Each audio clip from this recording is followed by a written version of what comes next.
My fingernails dug crescents into my palms as Thomas Whitmore's voice cut through the country club dining room, like a blade through silk. Street garbage in a borrowed dress, he announced to his friends, all 23 pairs of eyes watching as I carefully folded the linen napkin beside my untouched plate of roasted duck. The crystal chandelier above cast dancing shadows across the mahogany table, but nothing could diminish the burning humiliation flooding my cheeks. The smirk on Thomas's face was worth memorizing, that self-satisfied expression of a man who thought he'd won. But Thomas didn't know that sitting in my briefcase was evidence of his billion-dollar merger fraud. The silence stretched like a taut wire before Thomas continued his assault, his bourbon-soaked voice carrying across the private dining room of the Beacon Hill Country Club. "I hired a private investigator, you know," he said, swirling the amber liquid in his glass. "Fascinating what you discover about people who try to climb above their station." My stomach dropped as 23 faces turned toward me with renewed interest. These weren't just any dinner guests. These were Boston's elite power brokers, old money families whose names graced hospital wings and university buildings. The Cabot matriarch leaned forward in her pearls, while Judge Hartford adjusted his wire-rimmed glasses for a better view of the spectacle. "Kylie here grew up in a lovely little trailer park in Dayton, Ohio." Thomas announced, his words dripping with mock sympathy. "Her father ran a construction company into the ground bankruptcy, liens the whole 9 yards, left the family with nothing but debt and broken dreams." Heat flooded my face as murmurs rippled around the table.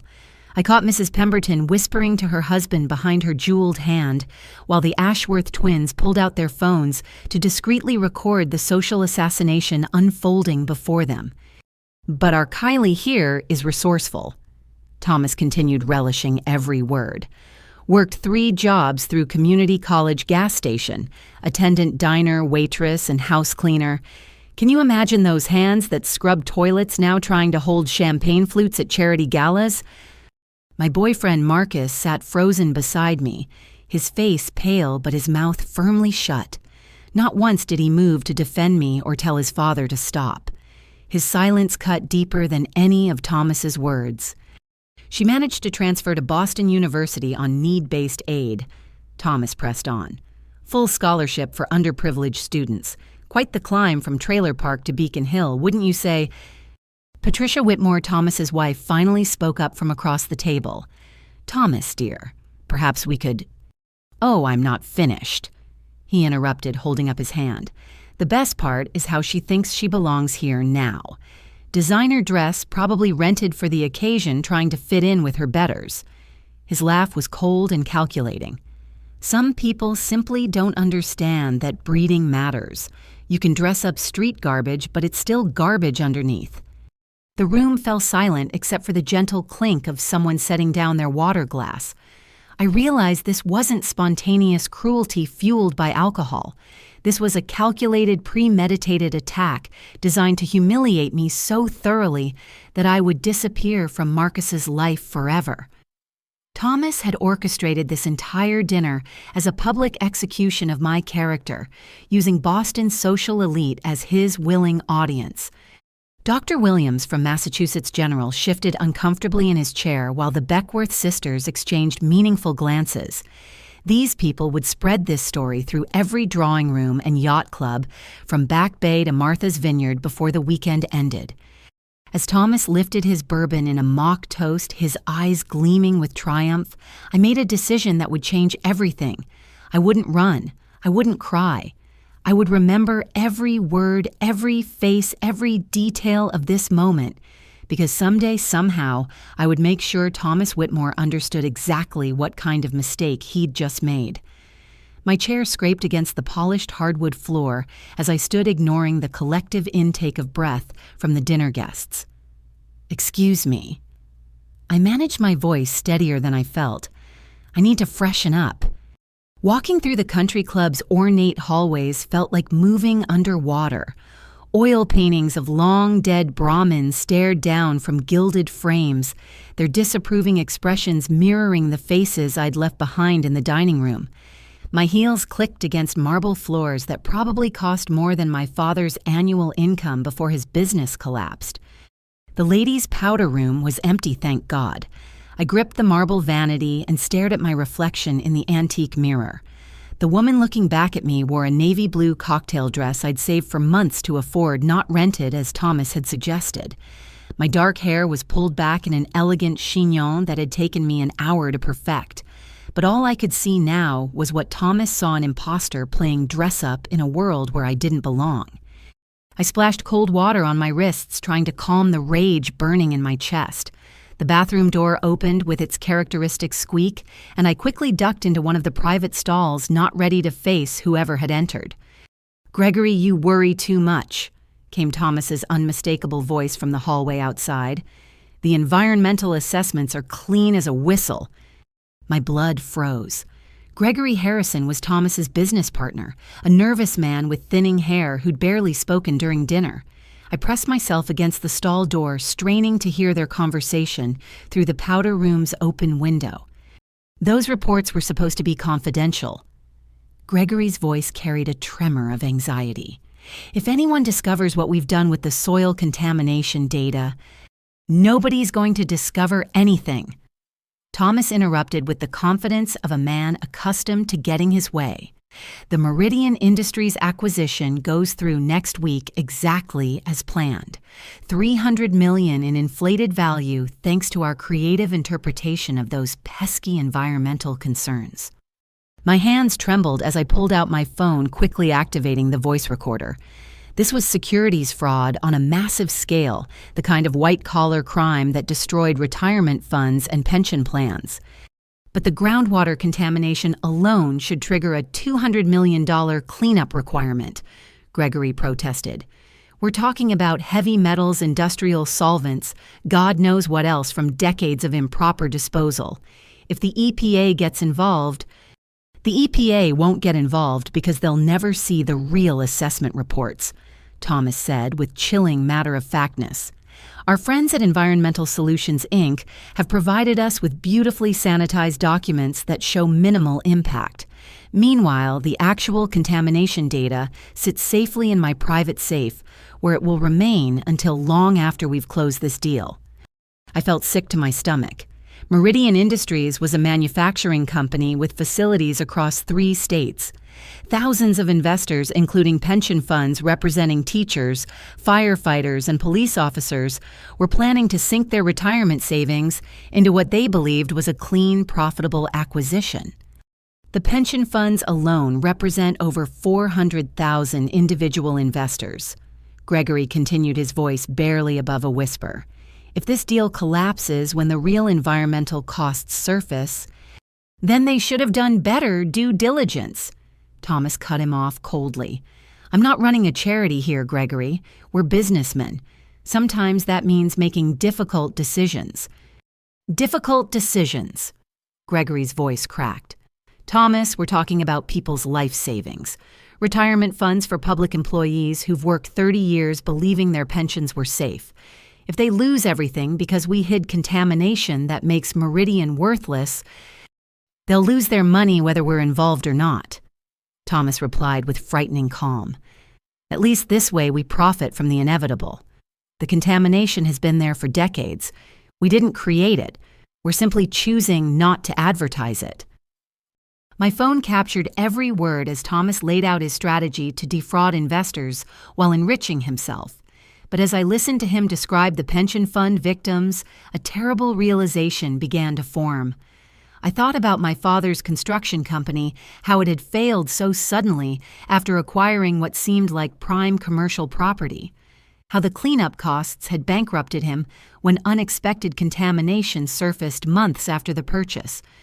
"Besides," Thomas added with a chuckle that made my skin crawl, "it's not like we haven't done this before. Remember the Ohio project in 2008? Same playbook, same results. That contractor who bought the contaminated land never knew what hit him.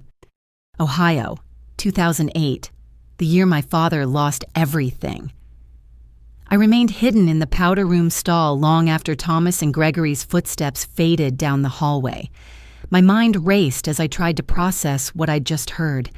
The implications were staggering, not just for the Meridian deal, but for countless other victims of Thomas's systematic fraud over the years. When I finally returned to the dining room, most of the guests had moved to the club's library for brandy and cigars. Marcus sat alone at the table, scrolling through his phone, with the casual indifference of someone who hadn't just watched his father destroy his girlfriend's dignity in public. "We need to talk," I said quietly, sliding back into my chair. He didn't look up from his screen. "About what?" "About what your father just did to me. About why you sat there saying nothing while he humiliated me in front of every important person in Boston." Marcus finally raised his eyes, and what I saw there chilled me more than his father's cruelty. There was no guilt, no remorse, no love, just cold calculation. "Maybe he has a point," Marcus said, his voice devoid of emotion. "Maybe you don't really belong in our world." The words hit me like a physical blow. "Our world, Marcus. We've been together for 18 months. You said you loved me. You talked about marriage, about building a life together. I said a lot of things." He set down his phone and looked at me directly for the first time since his father's attack. "But let's be honest, Kylie. You're a nice girl, but you're not exactly wife material for someone in my position." "Your position?" I struggled to keep my voice level. "What position is that exactly?" "I'm a Whitmore. My family has been in Boston society for 6 generations. My great-grandfather founded Whitmore Industries. My father sits on the boards of 3 major banks and 2 Fortune 500 companies. I can't just marry anyone I want." "So what was this? What were we?" The question came out as barely a whisper. Marcus had the grace to look slightly uncomfortable. "Look, you're smart, you're beautiful, and you're great in bed. We had fun. But fun doesn't translate into marriage, and you were naive if you thought otherwise." I stared at him, searching for any trace of the man I thought I'd known.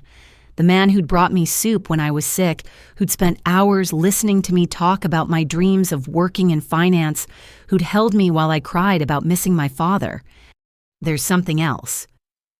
Marcus continued his tone, becoming almost businesslike. "My father asked me to keep track of certain things about your work, projects you were involved in, clients you mentioned, that sort of thing." My blood turned to ice. "What are you talking about?" "You work for Davidson and Associates. They handle a lot of deals that could potentially compete with Whitmore Industries. My father wanted to know if any conflicts of interest might arise." "You were spying on me." The betrayal felt like a knife twisting in my chest.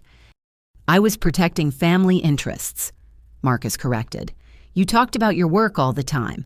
The Henderson acquisition, the coastal capital, restructuring the pension fund, diversification projects. I simply passed along relevant information." I thought about all the intimate conversations we'd shared, all the times I'd confided in him about challenging projects at work, all the details I'd shared about client strategies and deal structures, information that could be worth millions to a competitor. "The Meridian deal," I said suddenly. "You told him about the Meridian deal." Marcus's pause was all the confirmation I needed. "That was business, Kylie. Nothing personal." Nothing personal. I stood up so quickly, my chair nearly toppled over. "You used me. For 18 months, you used me to steal confidential information from my firm." "I wouldn't call it stealing," Marcus said calmly. "You volunteered the information freely. I just happened to find it useful." The casual cruelty in his voice was almost worse than his father's public humiliation. At least Thomas's attack had been openly hostile. Marcus's betrayal was surgical, precise, and utterly without remorse. "Did you ever care about me at all?" I asked, hating how vulnerable the question made me sound. Marcus considered this for a moment, then shrugged. "You were convenient. And like I said, we had fun. But let's not pretend this was some great love story, Kylie. People like you and people like me, we inhabit different worlds. Tonight was just a reminder of that reality." He stood up and straightened his jacket, preparing to join the other guests in the library. "My advice: accept that this was never going to work out, take the lesson my father offered tonight, and find someone more suited to your background. There are plenty of middle-class guys who would be thrilled to have you." As Marcus walked away, leaving me alone at the table, surrounded by the remnants of a dinner I'd never finished, I felt something cold and hard settle in my chest. It wasn't just heartbreak, it was determination. Both Whitmore men had underestimated me tonight. They'd shown me exactly who they were, and now I would show them exactly who I was. The recording on my phone contained evidence of securities fraud that could bring down Thomas's empire, and now I knew that Marcus had been feeding him insider information about my firm's deals, including potentially our work on competing bids for the very same Meridian Industries that Thomas was planning to acquire through fraud. Thomas wanted to play games with people's lives and fortunes. Marcus wanted to use and discard people like they were disposable. They were about to learn that some garbage burns empires down. My apartment in Cambridge felt like a sanctuary after the toxic atmosphere of the country club.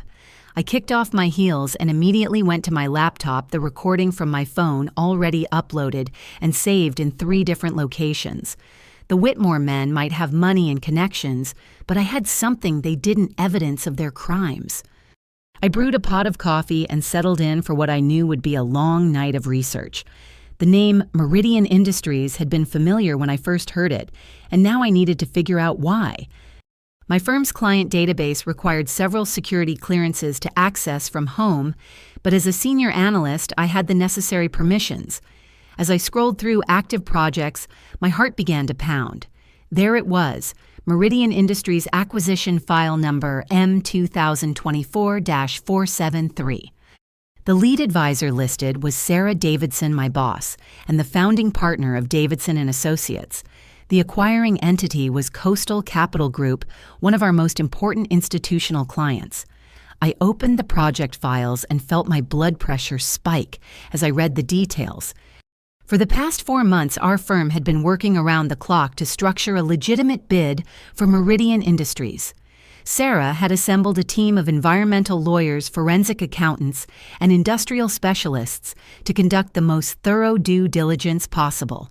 Every contamination report, every environmental impact study, every regulatory filing had been scrutinized to determine Meridian's true value.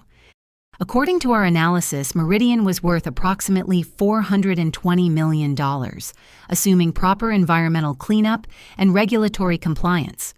Our bid reflected this realistic valuation, accounting for estimated remediation costs of nearly $200 million based on preliminary soil and groundwater testing. But Thomas's fraudulent bid, if Gregory's numbers were accurate, valued Meridian at over $700 million by completely ignoring the environmental liabilities. Not only was this securities fraud, but it would also guarantee that Thomas's bid would be accepted over our legitimate offer. I pulled up the project timeline and felt sick. The Meridian board was scheduled to make their final decision on competing bids in exactly 5 days. Thomas wasn't just committing fraud, he was using insider information from Marcus to outmaneuver my firm's honest work. My phone buzzed with a text from Sarah. Team meeting tomorrow at 7 a.m. Meridian decision expected sooner than anticipated. Need all hands on deck. I stared at the message, realizing the impossible position I was now in. If I revealed what I knew about Thomas's fraud, I'd have to explain how I obtained the information, which could expose the fact that Marcus had been feeding confidential details about our bid strategy to a competitor for months. That kind of security breach could not only end my career, but potentially expose Davidson & Associates to lawsuits from other clients who might question whether their confidential information had been compromised. But if I stayed silent, thousands of innocent investors would lose their life savings when Thomas's artificially inflated deal inevitably collapsed under the weight of massive environmental cleanup costs. I opened a new browser window and began researching Thomas Whitmore's business history, looking for patterns that might help me understand the full scope of his operations. What I found made me feel physically ill. Whitmore Industries had been involved in at least 12 major acquisitions over the past 15 years, and every single one followed a similar pattern. Thomas would acquire properties or companies with hidden environmental problems, conceal the contamination through falsified reports, then resell at inflated prices to unsuspecting buyers. When the environmental costs eventually surfaced, the buyers faced financial ruin, while Thomas profited from insurance settlements and tax write-offs on the failed investments. The Ohio project Gregory had mentioned, I found it buried in a trade publication article from 2009. Whitmore Industries had sold contaminated commercial property in Dayton to a local construction company that went bankrupt within 18 months when EPA testing revealed soil contamination, requiring $23 million in cleanup costs. My father's construction company had been based in Dayton. The timeline matched perfectly. With shaking hands, I searched for more details about the Ohio transaction.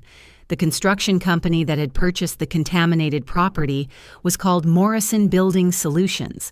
The owner was listed as David Morrison. David Morrison, my father. Thomas Whitmore hadn't just humiliated me tonight, he destroyed my family 15 years ago. The failed business venture that had driven my father to bankruptcy, that had forced us into the trailer park that had crushed my father's spirit and ultimately contributed to his early death from stress-related heart problems, had been one of Thomas's deliberate fraud schemes. I was no longer just a witness to securities fraud. I was the daughter of one of Thomas's victims, and I finally understood why Marcus had been so interested in my background when we first met. Thomas must have realized who I was from the beginning, the daughter of David Morrison, the construction company owner he destroyed in Ohio. This had never been about romance or even corporate espionage. This had been about Thomas keeping his enemies close, monitoring the daughter of a man whose life he'd ruined to make sure she never posed a threat to his empire. But now I posed the biggest threat he'd ever faced. Because unlike my father, I had the financial expertise to understand Thomas's methods, the legal knowledge to document his crimes, and most importantly, the evidence to prove everything. Thomas and Marcus thought they'd won tonight. They had no idea that their greatest victory was about to become their ultimate downfall. The next morning, I called in sick to work something I'd never done without actually being ill. But I needed time to dig deeper into Thomas's criminal empire before confronting him with evidence that could destroy everything he'd built. I drove to the Boston Public Library's research division knowing that accessing certain databases from home might leave digital footprints that could be traced back to me. The librarian, a kind woman named Helen with silver hair and reading glasses, helped me access historical business records, SEC filings, and environmental reports that weren't available online. For 8 hours, I methodically traced Thomas's business dealings across 2 decades. The pattern was even more extensive than I'd initially realized. Whitmore Industries operated like a sophisticated criminal organization using shell companies, offshore accounts, and corrupt environmental consulting firms to systematically defraud investors while poisoning communities. The Morrison Building Solutions transaction was just one of 27 documented cases where Thomas had sold contaminated properties to unsuspecting buyers. The environmental consulting firm that had provided the falsified clean reports for my father's property, Environmental Solutions, Inc., was the same company Gregory had mentioned in connection with the Meridian deal. But as I dug deeper into the company's records, I discovered something that made my hands shake with rage. Environmental Solutions, Inc. wasn't just Thomas's partner in fraud, it was owned by him. He'd created an entire fake environmental consulting company solely to produce fraudulent reports that would hide contamination from his victims. The scope of the devastation was staggering. Teachers in Detroit had lost their pensions when a Whitmore-sold property collapsed under cleanup costs. A small town in Vermont had seen its main employer go bankrupt when soil contamination made their facility unusable. Retirement communities in Florida had lost millions when supposedly pristine land turned out to be former chemical dump sites. Each victim followed the same pattern my father had experienced: initial excitement about acquiring valuable property, followed by the gradual discovery of environmental problems, then financial ruin as cleanup costs spiraled beyond their ability to pay. Meanwhile, Thomas collected insurance payouts, tax benefits, and often bought back the contaminated properties at bankruptcy auctions for pennies on the dollar. But the most horrifying discovery came when I found a folder of internal Environmental Solutions, Inc. documents that had been leaked during a whistleblower lawsuit in 2018.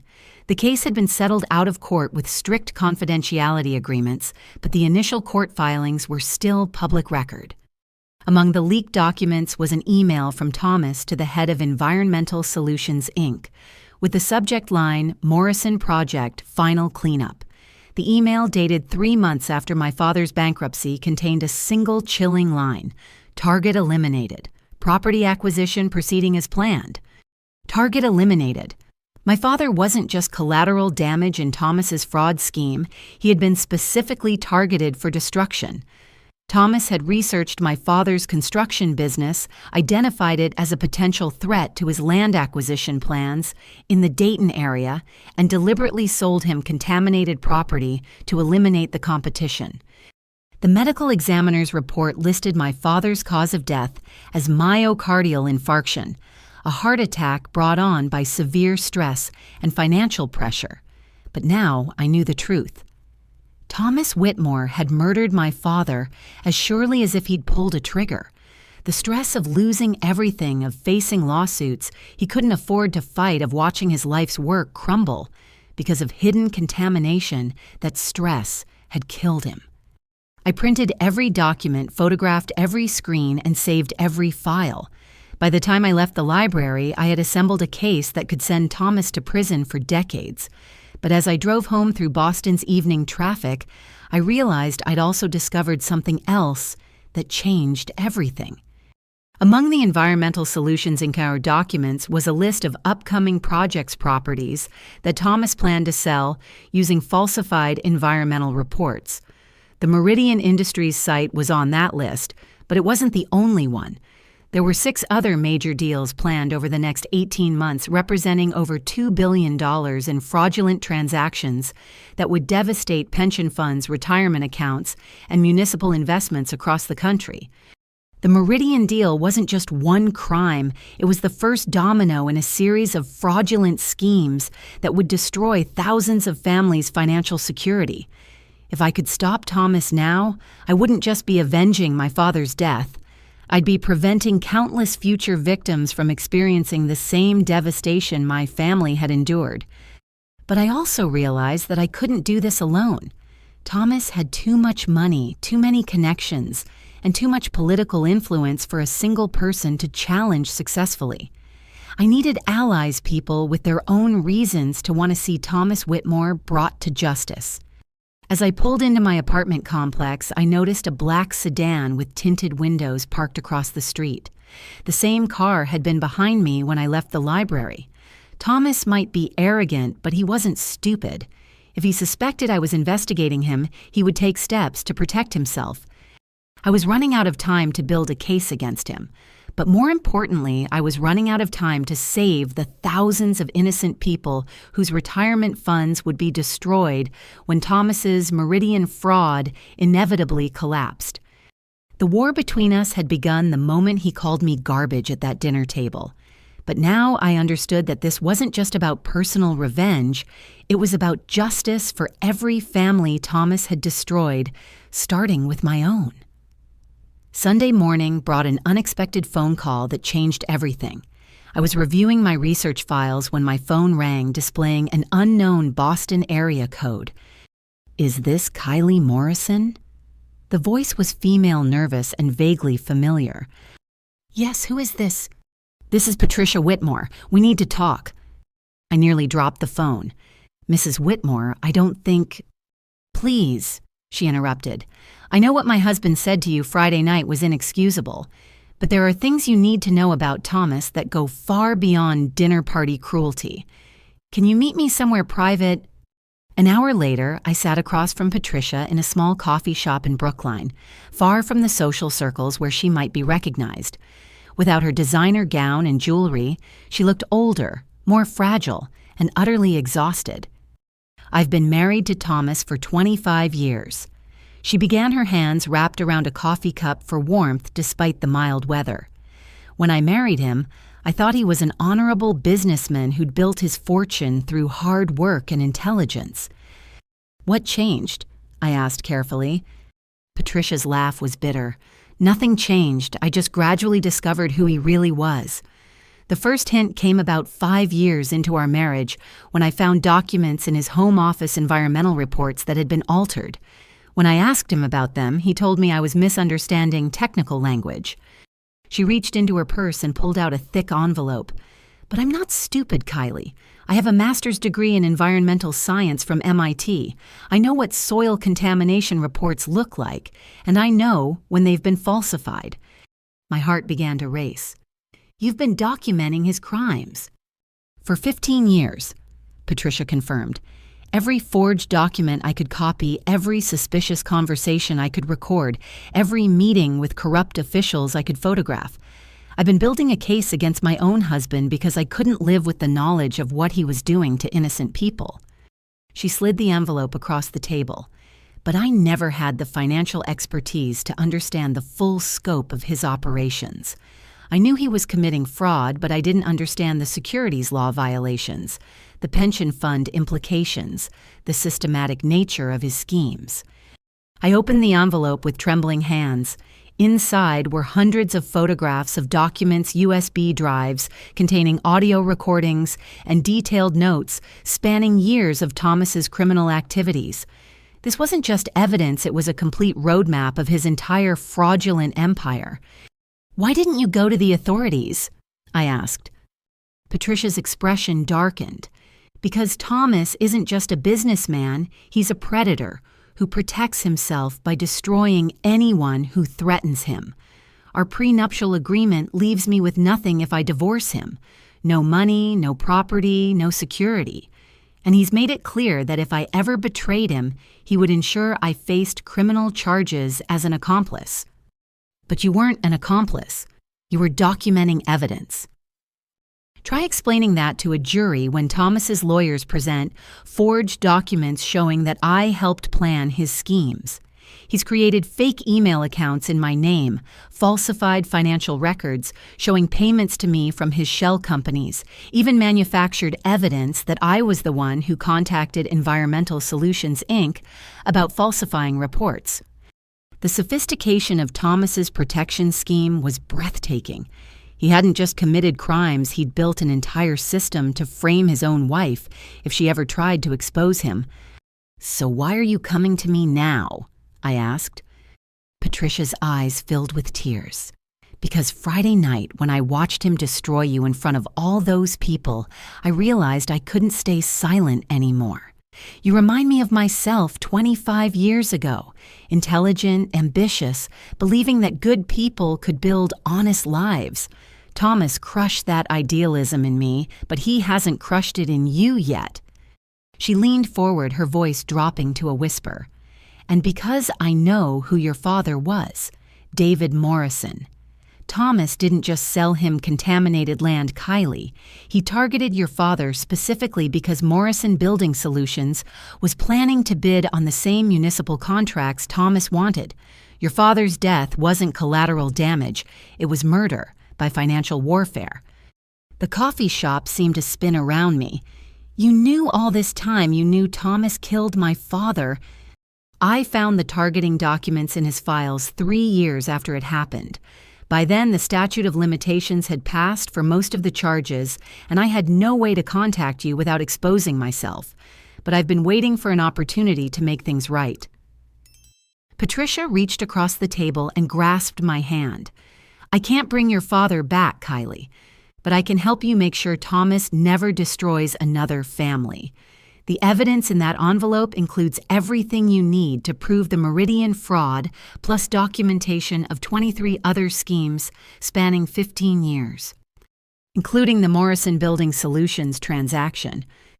Every document, every email, every forged report that led to your father's bankruptcy, plus the insurance fraud Thomas committed afterwards when he bought back the contaminated property and claimed environmental remediation costs he never actually paid. I stared at the envelope, understanding that it contained not just evidence of crimes, but proof of my father's murder and the systematic destruction of countless innocent families. "There's something else," Patricia continued. "Thomas doesn't know about your investigation yet, but he's suspicious. Marcus told him about your relationship ending, and Thomas is paranoid enough to assume you might cause problems. He's planning to have you fired from Davidson and Associates by claiming you leaked confidential information to competitors. He can't prove that because it isn't true." Patricia's smile was grim. "Thomas doesn't need proof, Kylie. He manufactures it. Just like he manufactured evidence against me as insurance.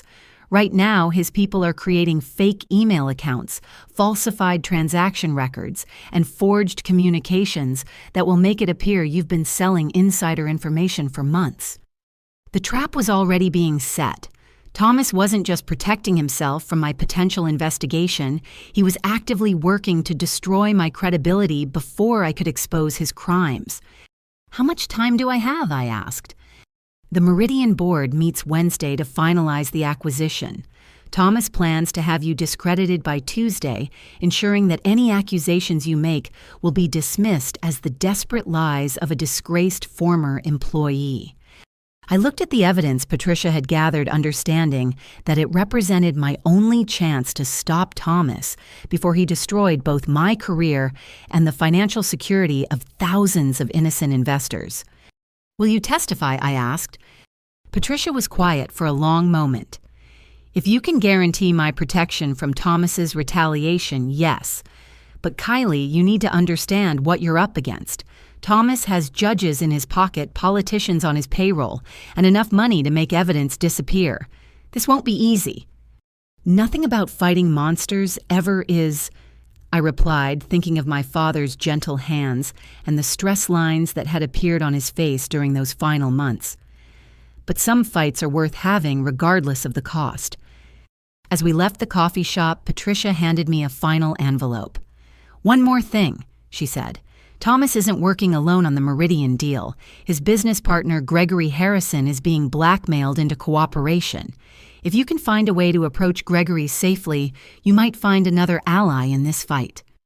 I drove home with evidence that could bring down a criminal empire, but also with the knowledge that I was now in a race against time. Thomas was already moving to destroy my credibility, and I had less than 72 hours to build a case strong enough to survive his counterattack. The war had escalated beyond personal revenge. This was now about justice for every family Thomas had destroyed, protection for every future victim, and ensuring that my father's death would finally have meaning. Some garbage burns empires down.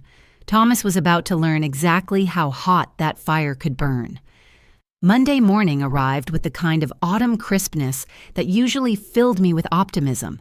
Instead, I felt like I was walking into a minefield as I entered the offices of Davidson and Associates.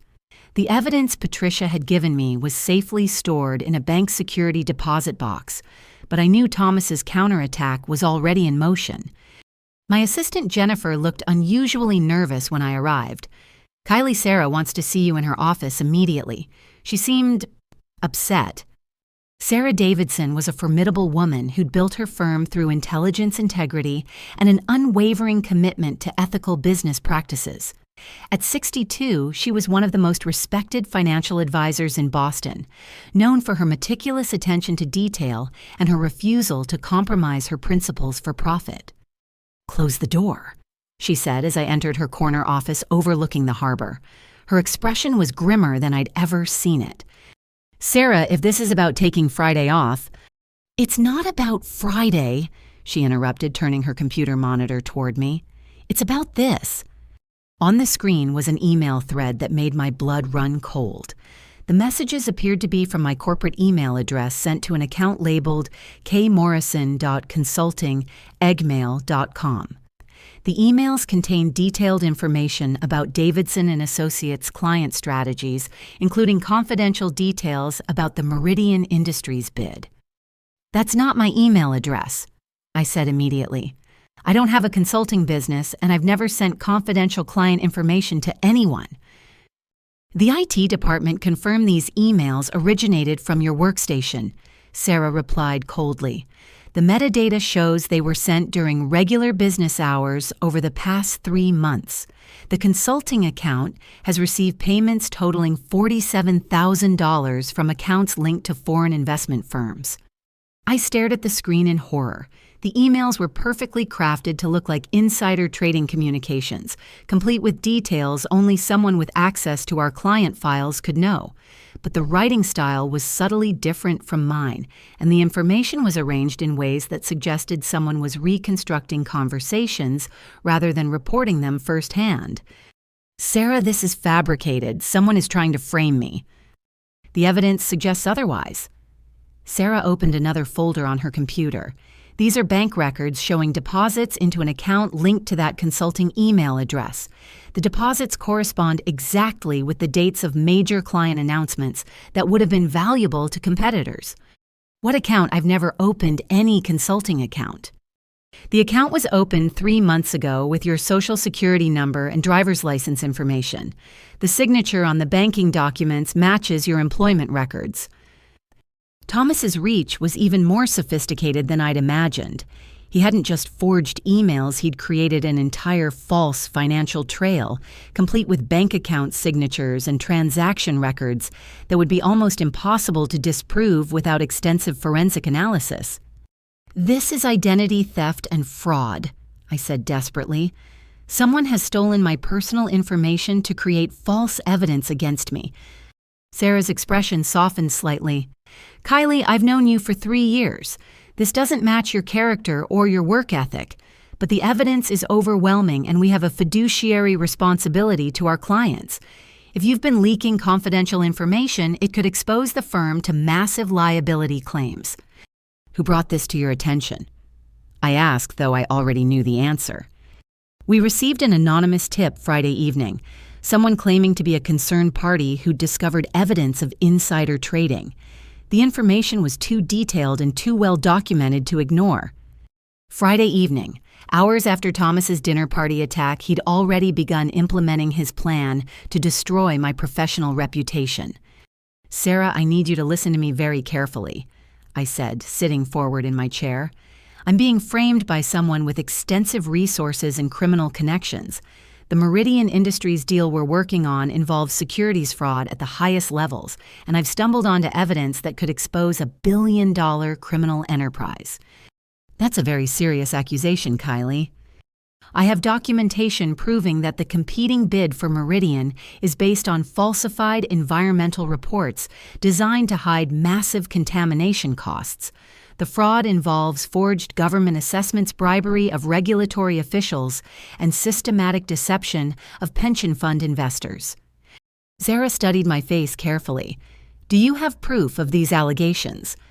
Yes, but if I'm fired for alleged insider trading, any evidence I present will be dismissed as the desperate fabrication of a disgraced employee. That's exactly why this frame-up was designed to happen before Wednesday's board meeting. The Meridian board meeting. Sarah's eyebrows rose. How did you know that was moved up to Wednesday? That information was confidential. I realized I'd made a mistake. The meeting change wasn't public information. I only knew about it from Patricia's warning, which I couldn't reveal without exposing her cooperation. I struggled to find a plausible explanation that wouldn't implicate Patricia or reveal the extent of my investigation. Sarah's expression hardened again. This is exactly what concerns me, Kylie. You seem to have access to confidential information about timeline changes that were only communicated to senior partners. It suggests you may have sources inside competing firms, or sources inside the companies involved in the acquisition, I said carefully. Sarah, what if I could prove that the environmental assessments in the competing Meridian bid are fraudulent? What if I could show you evidence that the other bidders are committing securities fraud on a massive scale? I'd say you were trying to distract from your own ethical violations by making unsubstantiated accusations against competitors. The trap was perfectly constructed. Thomas had anticipated that I might try to expose his crimes and had created a framework where any accusations I made would appear to be desperate lies from a caught criminal. My credibility was already destroyed in Sarah's eyes. "I'm suspending you pending a full investigation," Sarah announced. "Security will escort you out of the building and your access to all firm resources is immediately revoked. If the investigation confirms insider trading, we'll terminate your employment and refer the matter to federal authorities." "Sarah, please. Give me 48 hours to prove my innocence. Let me show you evidence of the real crimes being committed here." "Evidence you claim to have obtained through legitimate means despite being framed by a criminal enterprise." Sarah's tone was skeptical. "Kylie, do you understand how that sounds?" As security arrived to escort me from the building, I realized Thomas had achieved multiple objectives with a single move. He destroyed my professional credibility, eliminated my access to competing bid information, and created a narrative where any evidence I presented would be viewed as fabricated revenge against the people who'd exposed my alleged crimes. But Thomas had made one critical error in his planning. He'd assumed that destroying my career would be enough to silence me. He didn't understand that I was no longer fighting for my job.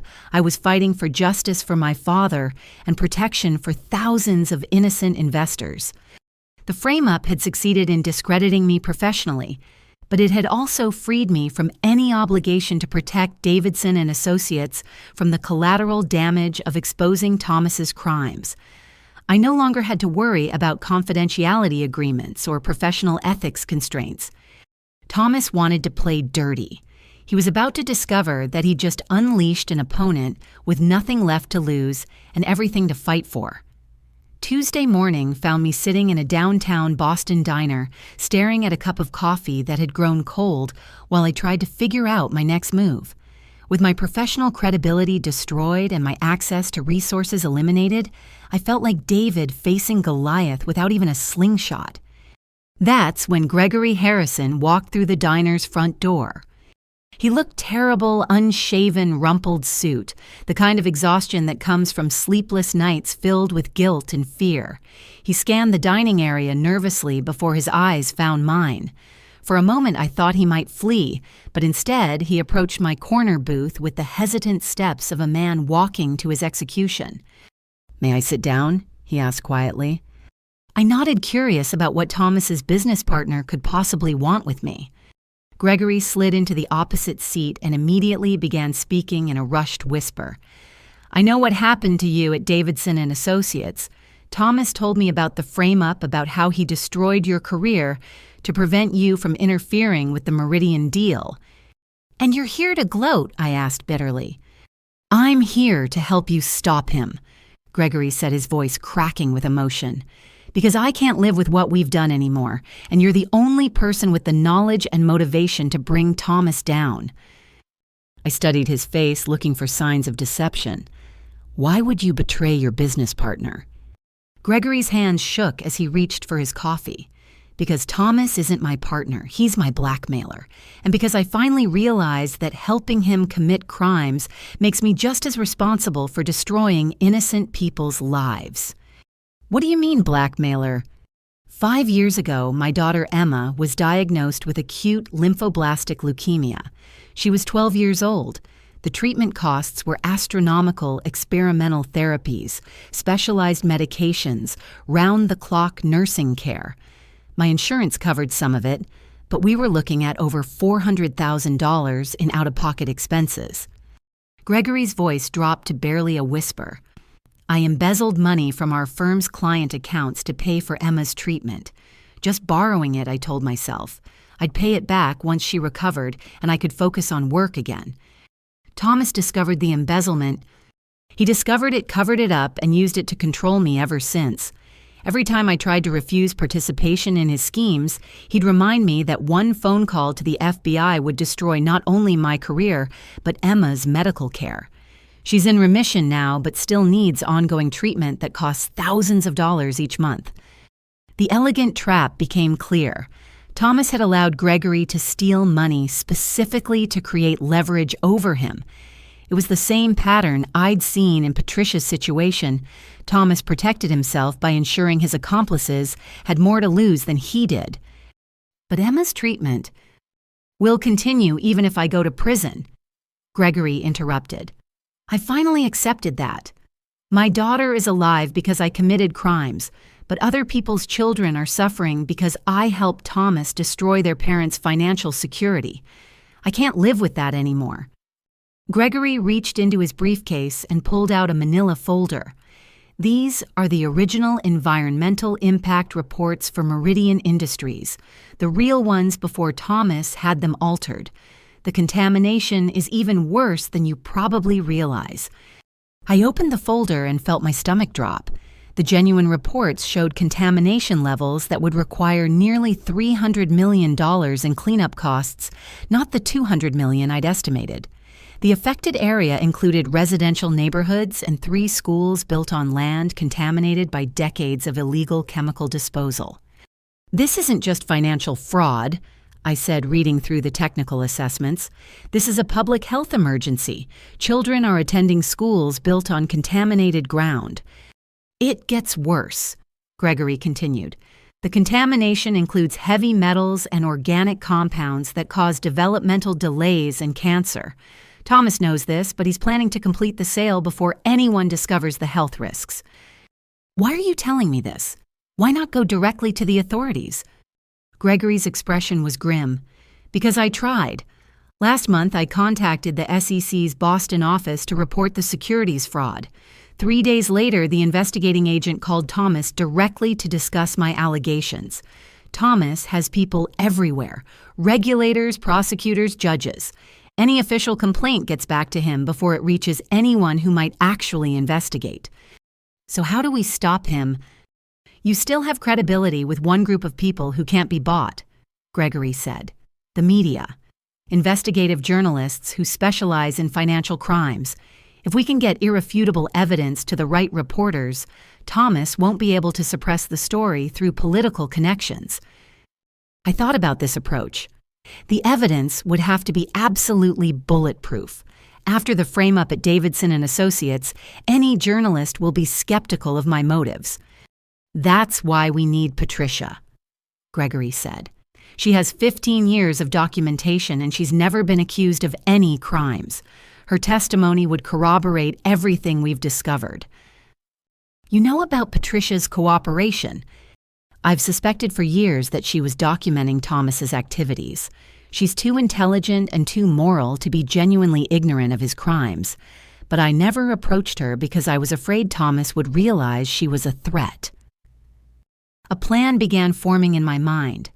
What if we could create a situation where Thomas exposed himself publicly, where he confessed to his crimes in front of witnesses who couldn't be bought or intimidated?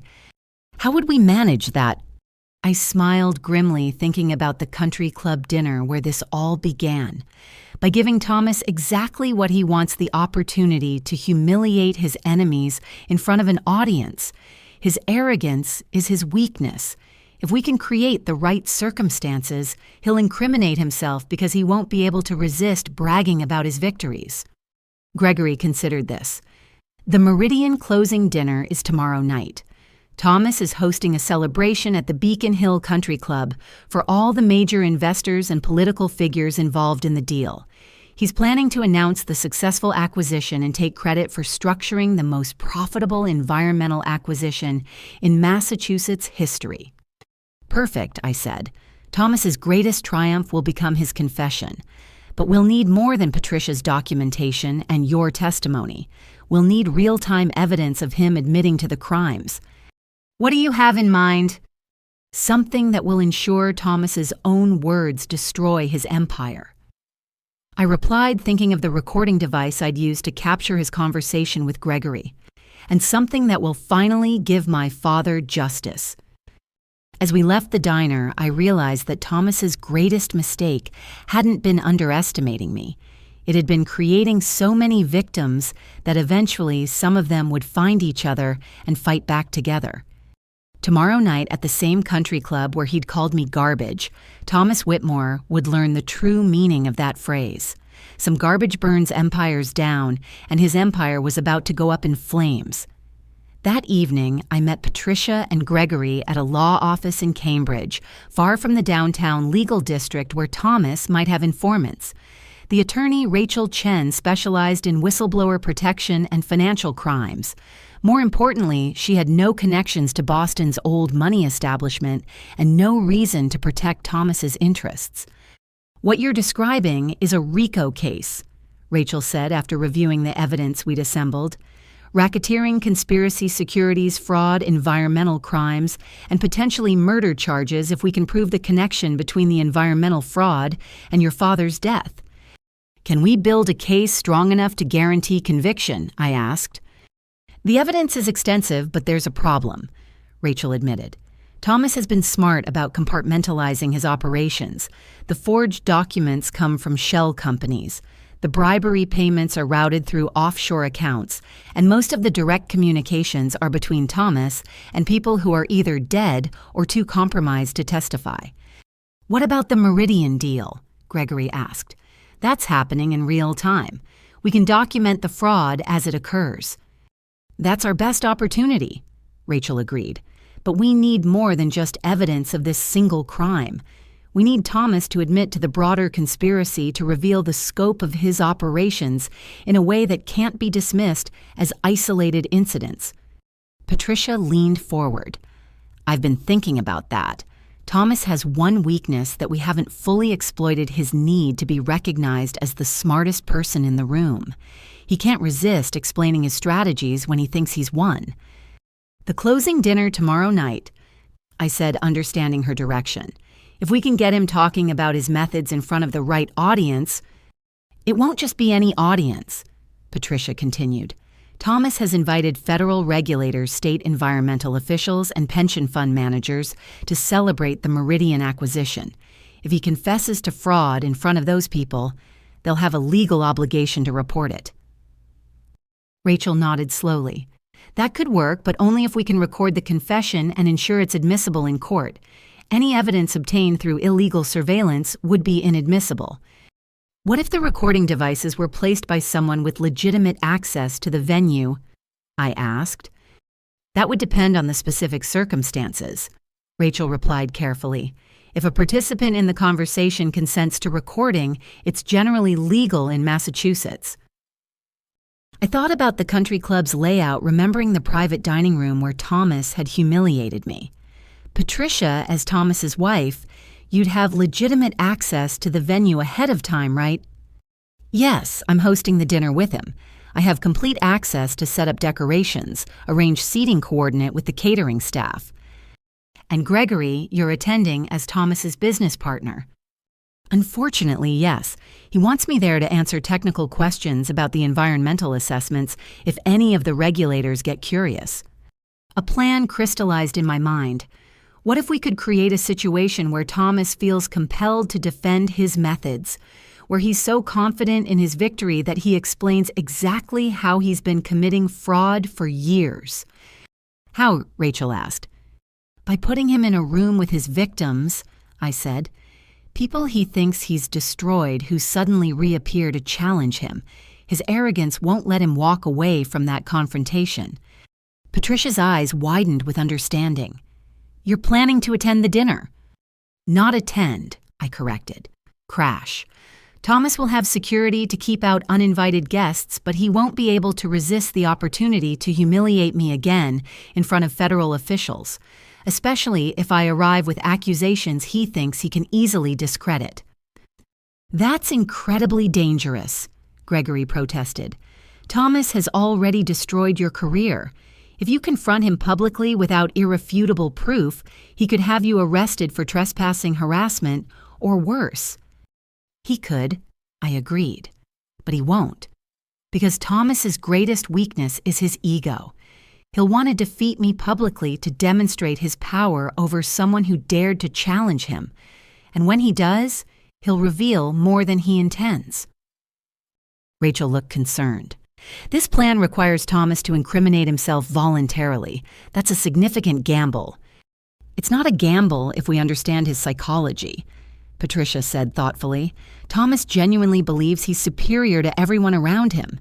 When he feels threatened, he doesn't retreat. He attacks by demonstrating his intellectual dominance. If Kylie challenges him with partial accusations, he'll respond by explaining why she's wrong, and in doing so, he'll reveal the full scope of his crimes. What if he just has me thrown out? I asked. He won't, Patricia said with certainty, because that would look like weakness in front of the federal officials. Thomas will want to crush you intellectually, not physically remove you. He'll see it as the perfect opportunity to demonstrate his power while discrediting any future accusations you might make. Gregory nodded slowly. And if we're recording the conversation, we'll capture his confession, along with the audience's reaction. Federal regulators won't be able to ignore evidence they witness personally. There's still the question of recording equipment, Rachel noted. Any devices would need to be completely undetectable and positioned to capture clear audio of the entire conversation. I can handle that, Patricia said. Thomas has been so paranoid about business competitors that he's had the private dining room debugged for surveillance equipment multiple times. I know exactly where monitoring devices can and can't be placed without detection. And I can ensure the conversation happens in the right location, Gregory added. I'll guide the discussion toward the environmental assessments, creating openings for Kylie to challenge Thomas's explanations. As we refined the plan, I felt the familiar mixture of terror and determination that had sustained me through the past week. Tomorrow night, I would walk back into the same room where Thomas had called me garbage. But this time, I would be armed with evidence of his crimes and a strategy to make him destroy himself. There's one more thing, I said as we prepared to leave. We need to ensure the pension fund managers and federal officials understand the full scope of what they're witnessing. They need to know that the Meridian fraud isn't an isolated incident, but part of a 15-year pattern of crimes. How do we accomplish that? Rachel asked. By making sure they have copies of all the evidence before the dinner begins, I replied. Anonymous packages delivered to their offices tomorrow afternoon containing documentation of Thomas's previous fraudulent schemes. When he confesses tomorrow night, they'll realize they're not just witnessing a single crime, but the culmination of a massive criminal enterprise. Patricia smiled grimly. Thomas wanted to celebrate his greatest victory tomorrow night. Instead, he'll be confessing to his greatest defeat. As we left the law office, I understood that we were past the point of no return. Tomorrow night would either bring justice for my father and protection for thousands of future victims, or it would complete Thomas's destruction of everyone who dared to oppose him. But for the first time since that humiliating dinner, I felt genuinely hopeful. Thomas had built his empire by isolating and destroying his victims one at a time. Tomorrow night he would face all of his victims together, united by a shared determination to ensure that his reign of financial terror finally ended. Some garbage burns empires down. Tomorrow night, Thomas Whitmore would learn exactly how hot that fire could burn. Wednesday morning arrived with gray skies that matched my mood as I prepared for what could be either my vindication or my final destruction. I'd barely slept, running through every possible scenario of how the evening might unfold. Thomas was clever, ruthless, and had decades of experience destroying people who threatened him. One mistake on my part could end with me in federal custody while he celebrated his latest victory. My phone rang at 7 a.m., unknown number. Hello, Kylie Morrison. The voice was official clipped. This is Agent Daniel Rodriguez, FBI Financial Crimes Division. We need you to come in for questioning immediately regarding allegations of securities fraud and corporate espionage. My blood turned to ice. I'm sorry, what allegations? We've received evidence that you've been selling confidential client information to foreign competitors and engaging in insider trading related to the Meridian Industries acquisition. There's a federal warrant for your arrest. Thomas had escalated beyond professional destruction.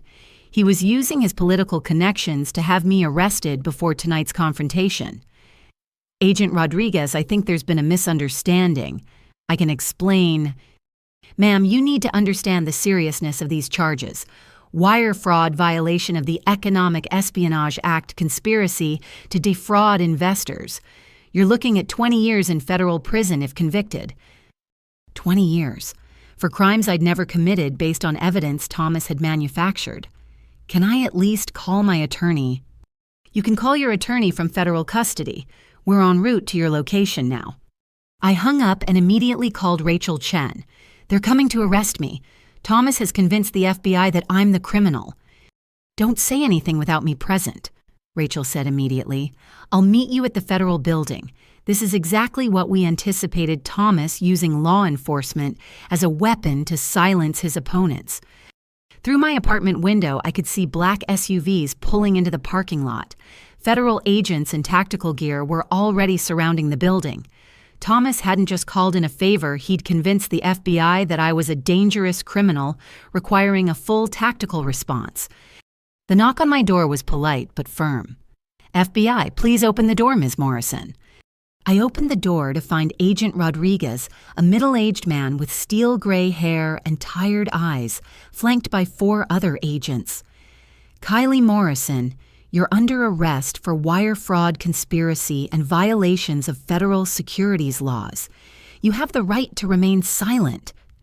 As the handcuffs clicked around my wrists, I thought about my father's face during those final months before his death.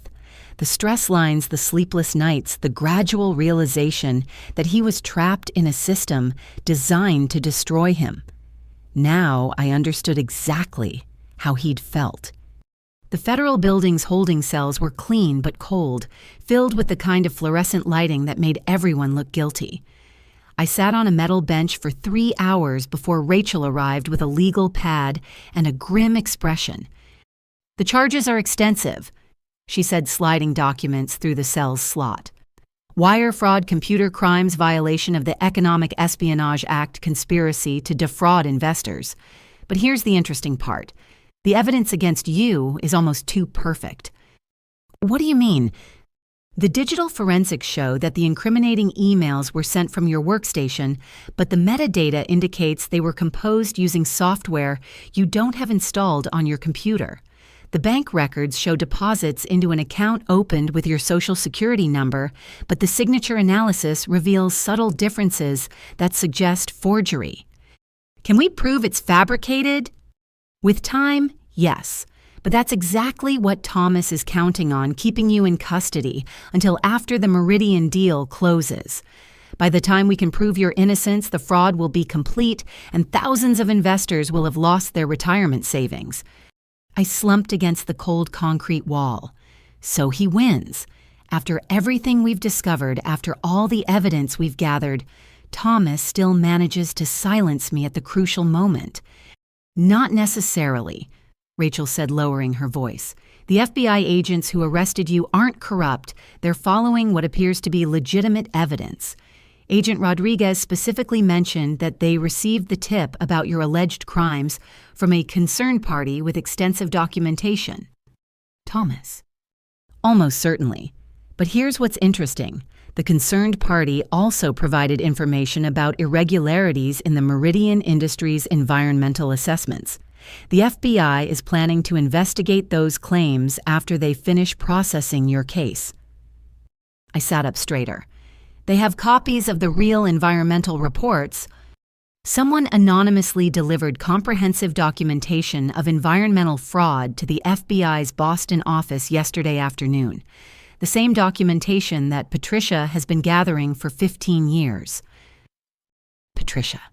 She'd anticipated Thomas's move and countered by ensuring the FBI received evidence of his crimes, even if I was silenced. So they know about the Meridian fraud.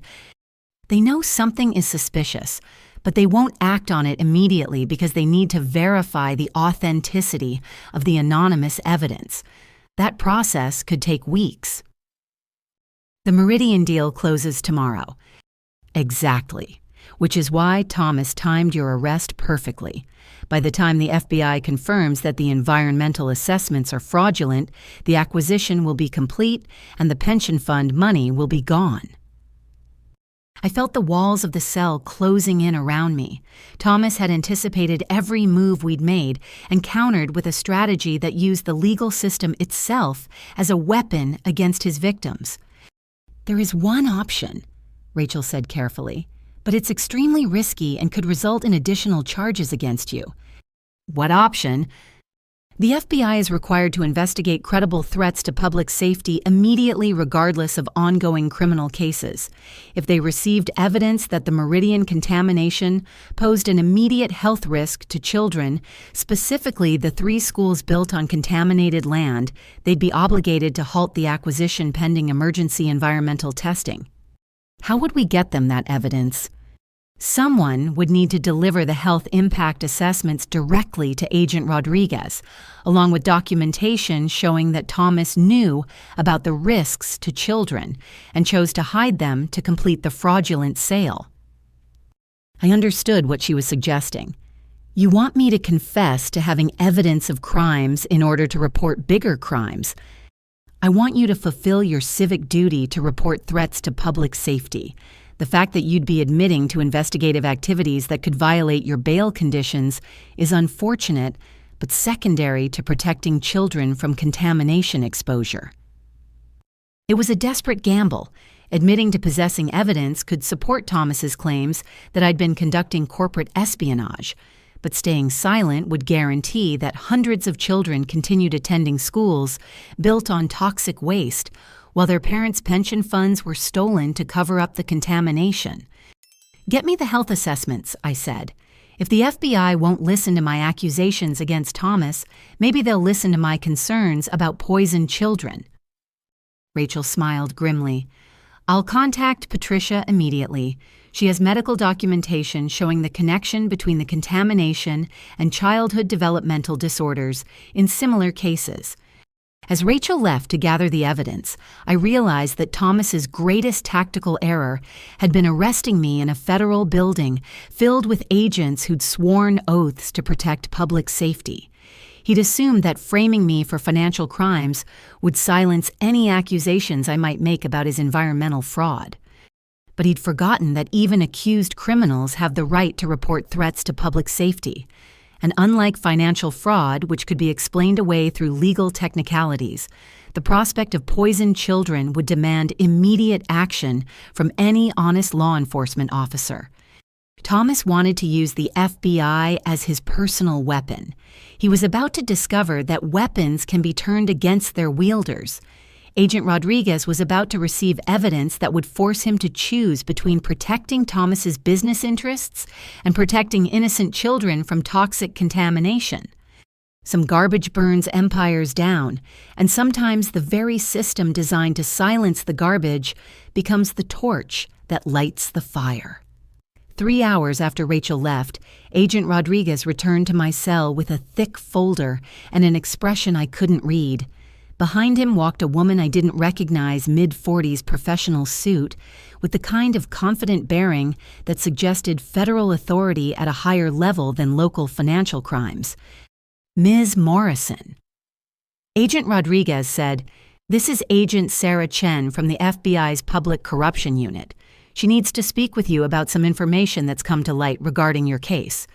Agent Chen sat across from me in the small interview room, spreading photographs and documents across the metal table. "Ms. Morrison, we've received some interesting information about your alleged criminal activities. Information that suggests you may not be the primary subject we should be investigating." My heart began to pound, but I kept my expression neutral. "I'm not sure what you mean." "Your attorney delivered documentation showing that the Meridian Industries environmental assessments contain falsified data that conceals contamination, threatening the health of approximately 800 children attending schools built on affected land." Agent Chen's voice was steady, but I could detect underlying anger. "These documents suggest that someone with extensive resources and political connections has been systematically defrauding investors while endangering public health." "I don't know anything about that," I said, carefully remembering Rachel's instructions to avoid admitting to investigative activities that could support the espionage charges. Agent Chen opened another folder. We've also discovered something interesting about the anonymous tip that led to your arrest. The person who reported your alleged insider trading also provided evidence of environmental fraud involving the same Meridian acquisition. That person appears to have extensive knowledge of both your supposed crimes and the environmental cover-up. Isn't it possible that someone discovered both types of criminal activity independently? It's possible, Agent Chen agreed, but unlikely, especially when our preliminary investigation suggests that the evidence against you may have been fabricated by the same party who's committing the environmental fraud. She slid a photograph across the table, a bank document showing the account supposedly opened in my name. Our forensic accounting specialists noticed something interesting about this signature. It's almost identical to yours, but there are subtle differences suggesting it was traced or copied rather than written naturally. What does that mean for my case? It means you're being framed, Agent Rodriguez said bluntly. The question is by whom and why? Agent Chen leaned forward. Ms. Morrison, we've been investigating corruption in Massachusetts environmental regulation for 8 months. We have evidence of systematic bribery, falsified government reports, and conspiracy involving state officials and private corporations. What we haven't had is proof connecting these crimes to specific individuals or companies. I maintained my careful neutrality, but inside I was stunned. The FBI had been investigating Thomas, independently building a case that intersected with everything Patricia had documented. Your arrest yesterday was supposed to be routine processing of a financial crimes case, Agent Rodriguez continued. But when we received evidence about environmental fraud involving the same acquisition that appeared in your alleged insider trading, we realized we might be looking at something much bigger. The health risks alone require immediate action, Agent Chen added. 800 children are potentially being exposed to carcinogenic chemicals and heavy metals. We can't wait for the legal process to run its course when children's lives are at stake. What kind of immediate action? I asked. We're obtaining emergency injunctions to halt the Meridian acquisition pending comprehensive environmental testing. We're also seizing all documents related to Environmental Solutions, Inc., or the consulting firm that provided the allegedly falsified assessments. Environmental Solutions, Inc., Thomas's fake consulting company. The FBI was dismantling his operation piece by piece. There's something else, Agent Chen said, opening a final folder. We've identified the source of the anonymous tip that led to your arrest. The information came from someone with access to sophisticated document fabrication resources and detailed knowledge of federal investigative procedures. She showed me a communication log that made my pulse race. The anonymous tip had come from Thomas Whitmore himself, using a series of shell companies and intermediaries to hide his identity while providing the FBI with manufactured evidence against me. Mr. Whitmore appears to have extensive connections within state environmental regulatory agencies, Agent Rodriguez noted. Connections that may explain how fraudulent environmental assessments received official approval despite obvious discrepancies. Are you saying Thomas Whitmore framed me to prevent me from exposing his environmental fraud? I asked, finally allowing myself to hope that the truth was emerging. We're saying that the evidence strongly suggests a pattern of criminal behavior that extends far beyond simple financial fraud, Agent Chen replied. Environmental crimes, bribery of public officials, conspiracy, and potentially murder, if we can prove that environmental contamination was deliberately concealed from victims who died from stress-related health problems caused by financial ruin. Murder. They were talking about my father. The individual who provided the anonymous environmental documentation appears to have been collecting evidence for many years, Agent Rodriguez continued. Evidence of systematic fraud involving dozens of contaminated properties sold to unsuspecting buyers across multiple states. Patricia. They were describing Patricia's 15 years of documentation without revealing her identity. Ms. Morrison. Agent Chen said, "We're prepared to drop all charges against you in exchange for your cooperation in our investigation of this environmental fraud conspiracy. But we need to know, Do you have any information that could help us identify the parties responsible for these crimes? I looked at both agents, understanding that this was the moment when everything would be decided. I could continue maintaining my innocence and hope the fabricated evidence against me would eventually be disproven. Or I could trust that these federal agents were genuinely committed to justice and tell them everything I'd discovered. "I need to speak with my attorney," I said finally. "Of course," Agent Chen agreed. "But Ms. Morrison, I want you to understand something. Thomas Whitmore isn't just committing financial fraud, he's poisoning children and destroying families. If you have information that could stop him, those children's health may depend on your decision." As the agents left me alone in the interview room, I realized that Thomas's greatest mistake had been using the FBI to frame me. He'd assumed that federal agents were as corrupt as the state officials he'd been bribing for years. Instead, he'd delivered evidence of his own crimes directly to honest investigators who were already building a case against him. The hunter had become the hunted. Thomas thought he was using law enforcement as a weapon against me, but he'd actually armed his enemies with the tools they needed to destroy his empire. Patricia had been working with the FBI for months, not just documenting Thomas's crimes, but actively cooperating with a federal investigation. My arrest wasn't a defeat.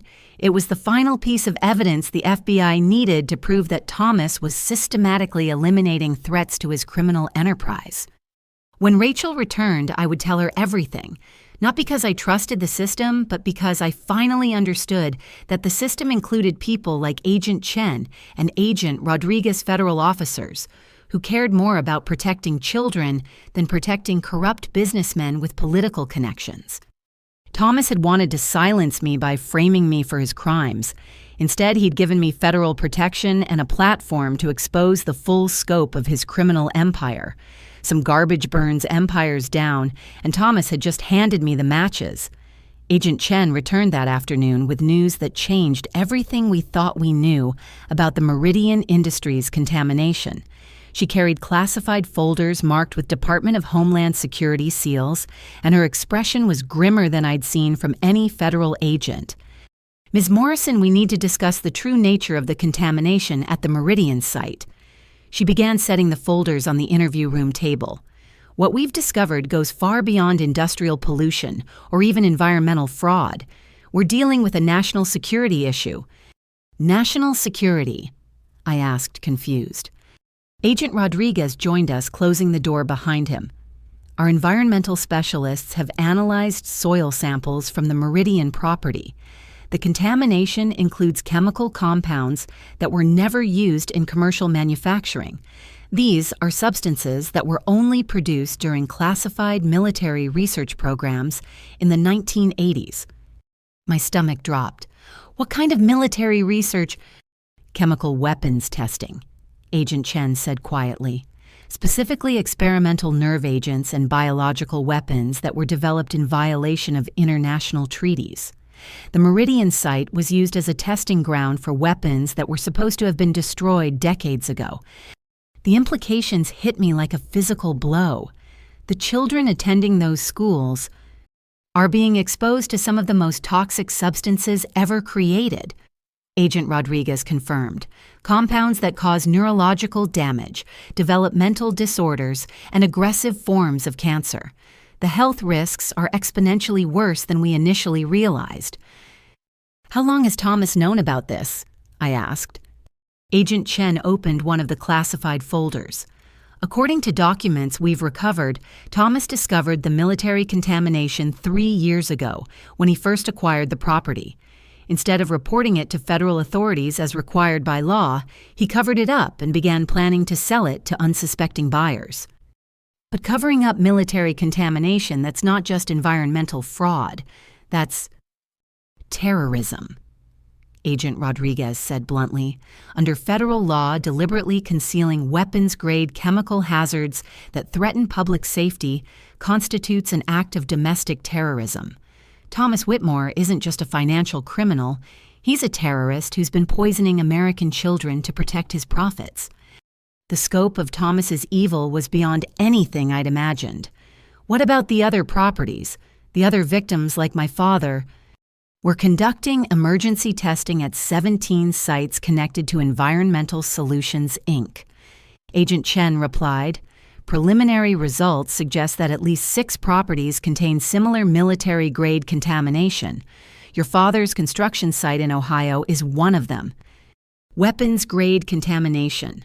My father hadn't just been destroyed by financial fraud, he'd been killed by exposure to chemical weapons that Thomas had deliberately hidden from him. The Department of Homeland Security is treating this as an active terrorism investigation," Agent Rodriguez continued. "We're coordinating with the EPA, the CDC, and military chemical weapons specialists to assess the full scope of the threat." "What about tonight's celebration dinner?" I asked. "Thomas is planning to announce the successful Meridian acquisition to federal regulators and pension fund managers." Agent Chen's expression hardened. "That dinner is now part of a federal terrorism investigation. We'll be placing the entire venue under surveillance and recording every conversation that occurs. You're going to arrest Thomas tonight. We're going to let him confess to terrorism charges in front of multiple federal witnesses," Agent Rodriguez corrected. "His arrogance makes him want to explain his victories. Tonight he'll explain how he's been concealing weapons-grade contamination while defrauding pension funds representing 400,000 public employees." My original plan to confront Thomas at the dinner had become unnecessary. The FBI was now conducting its own operation to gather evidence of his crimes with resources and legal authority that I could never have accessed. Ms. Morrison. Agent Chen said, "We're offering you complete immunity from all charges in exchange for your continued cooperation. But we need you to understand that what you've uncovered isn't just corporate fraud. It's one of the largest domestic terrorism cases in recent history. What do you need me to do?" "Nothing," Agent Rodriguez said. "You've already done more than enough by helping us identify the scope of Thomas's criminal enterprise. Tonight, federal agents will be recording his confession to terrorism charges. Your role in this investigation is complete." As I sat in that federal interview room, I realized that my quest for justice had revealed something far more horrifying than financial fraud. Thomas Whitmore hadn't just stolen money from pension funds, he'd been deliberately exposing American children to chemical weapons for years, causing developmental disabilities and cancers, while covering up the source of their suffering. The 800 children attending schools on contaminated land weren't just victims of environmental neglect. They were casualties of domestic terrorism conducted by a man who valued profits more than human life. My father's death, the destruction of countless families, the systematic theft of retirement funds, all of it had been committed by a domestic terrorist who'd been operating with impunity for decades. But tonight, Thomas's reign of terror would end. Not because of my investigation or Patricia's documentation, but because he'd finally committed crimes so heinous that even his political connections couldn't protect him. The FBI hadn't just uncovered securities fraud, they'd identified an active terrorism threat that required immediate federal intervention. Thomas would be arrested not as a white-collar criminal, but as an enemy of the United States who'd been poisoning American children with chemical weapons. Some garbage burns empires down, but sometimes the garbage is so toxic that it requires a federal hazmat team to contain the fire. The Beacon Hill Country Club looked exactly as I remembered from that humiliating dinner a week earlier, but tonight federal agents filled the shadows between the historic buildings. Agent Chen had arranged for me to observe the operation from a surveillance van parked discreetly across the street, giving me a front-row seat to Thomas Whitmore's final performance. Through high-powered audio equipment, I could hear the conversations in the private dining room, where Thomas was celebrating what he believed to be his greatest triumph. The guest list read like a directory of Boston's power elite pension fund managers, environmental regulators, federal officials, and political figures who controlled billions in public investments. The Meridian acquisition represents a new model for environmental stewardship. Thomas's voice came through the speakers clearly. He was in full performance mode, basking in the attention of his audience. Through innovative assessment techniques, we've identified opportunities that others might have overlooked. Patricia's voice was barely audible as she played her role as the dutiful wife, but I could detect the tension in her words. Thomas has always been so thorough in his environmental analysis. He never overlooks important details. Indeed, came the voice of Dr. Elizabeth Warren, the Massachusetts Environmental Protection Director. Your Environmental Solutions, Inc. provided the most comprehensive contamination assessments we've ever reviewed. The site is remarkably clean for a property with Meridian's industrial history. In the surveillance van, Agent Rodriguez shook his head. Dr. Warren has no idea she's been approving falsified documents for years. When she learns that her signature authorized the sale of weapons-contaminated property to pension funds, her cooperation will be guaranteed. Gregory's nervous voice joined the conversation. The environmental clearances were certainly thorough. Perhaps too thorough, some might say. Nonsense. Thomas responded with the confidence of a man who believed he was untouchable. Environmental due diligence is like any other aspect of business you pay for expertise, and expertise delivers results. Environmental Solutions, Inc. has been providing those results for 15 years. Agent Chen leaned forward in her chair. He's starting to brag about the scope of his operations.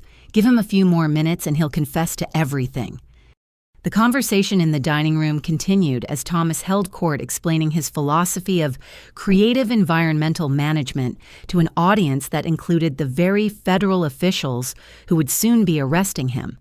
His arrogance was breathtaking. He was literally confessing to environmental terrorism in front of EPA regulators and FBI agents who were attending the dinner in their official capacities. That's when the unexpected happened. The dining room doors opened and Marcus Whitmore entered the celebration. Father. Marcus's voice carried clearly through the surveillance equipment. I think we need to discuss some concerns that have come to light about the Meridian environmental assessments. Thomas's tone sharpened immediately. What concerns the assessments were thoroughly reviewed and approved by all relevant authorities. I've been contacted by someone claiming to have evidence that the Environmental Solutions, Inc. reports were falsified, Marcus continued. Someone who seems to have detailed knowledge of our business practices. The surveillance van fell silent as we realized what was happening. Marcus wasn't there to support his father. He was confronting him publicly about the environmental fraud. Who contacted you? Thomas demanded.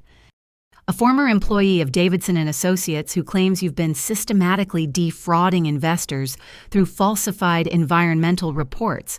Someone named Kylie Morrison. My blood turned to ice. Marcus was using my name to provoke his father, but he had no idea that federal agents were recording every word of the conversation. Thomas's laugh was cold and sharp. Kylie Morrison is currently in federal custody for securities fraud and corporate espionage. Any accusations she might make are the desperate fabrications of a caught criminal. But what if her accusations are true? Marcus pressed. What if Environmental Solutions, Inc. has been providing falsified reports? What if the Meridian contamination is worse than disclosed? Marcus. Thomas's voice carried a warning edge, but his arrogance wouldn't let him stop explaining. Environmental Solutions, Inc. provides exactly the environmental assessments our clients need. If those assessments differ from what government regulators might find using more primitive testing methods that simply reflects our superior analytical capabilities. Agent Rodriguez smiled grimly. He's confessing to fraud in front of 3 federal regulators and 2 pension fund directors. This is better than we hoped. But Thomas wasn't finished. His need to demonstrate intellectual superiority was overwhelming his survival instincts. The truth is, Thomas continued, environmental regulation in this country is far too restrictive. Former military testing sites like Meridian contain trace amounts of substances that pose minimal risk to public health. But bureaucratic overcaution would require unnecessarily expensive cleanup procedures that make profitable development impossible. Former military testing sites. He just admitted knowing about the weapons contamination in front of an audience that included federal officials with security clearances. Military testing sites. Dr. Warren's voice carried sharp surprise. Thomas the Meridian assessments made no mention of military contamination. That information would have triggered mandatory federal review, because mandatory federal review would have prevented a perfectly safe and profitable development. Thomas replied dismissively. Sometimes environmental stewardship requires making informed decisions rather than following bureaucratic protocols designed by people who don't understand the realities of modern business. Agent Chen was already speaking into her radio. All units move now. We have confession to knowing concealment of weapons contamination. Through the audio feed, I could hear the dining room doors opening as federal agents entered the celebration. Thomas's voice rose in confusion and anger as he realized what was happening. "What is the meaning of this?" he demanded. Agent Rodriguez's voice came clearly through the speakers as he entered the dining room. "Thomas Whitmore, you're under arrest for domestic terrorism conspiracy and violation of federal weapons control statutes. You have the right to remain silent." The celebration had become a crime scene. Pension fund managers and environmental regulators who'd attended as guests were now federal witnesses to terrorism charges. Thomas's moment of ultimate triumph had become his public confession to crimes that would send him to federal prison for the rest of his life. In the surveillance van, I watched through night vision cameras as Thomas was led from the country club in handcuffs, his face a mask of shocked disbelief. The same dining room where he'd called me garbage a week earlier had become the stage for his final defeat. Patricia emerged from the club shortly after walking with the calm dignity of a woman whose 25-year nightmare was finally ending. She looked directly at our surveillance van and nodded once a gesture of acknowledgement between allies who'd fought the same war from different fronts. Marcus followed, his face pale with the realization that his father was a domestic terrorist and that his own trust fund was built on the suffering of poisoned children. His privileged world was collapsing, just as mine had a week earlier. But unlike me, he discovered that his family fortune came from weapons contamination and systematic murder. As federal agents secured the scene, Agent Chen turned to me. "Ms. Morrison Thomas Whitmore will be held without bail pending terrorism charges. Environmental Solutions, Inc. is being seized as a criminal enterprise, and all properties associated with their assessments are being tested for weapons contamination." What about the other victims? The families like mine who lost everything to his fraud?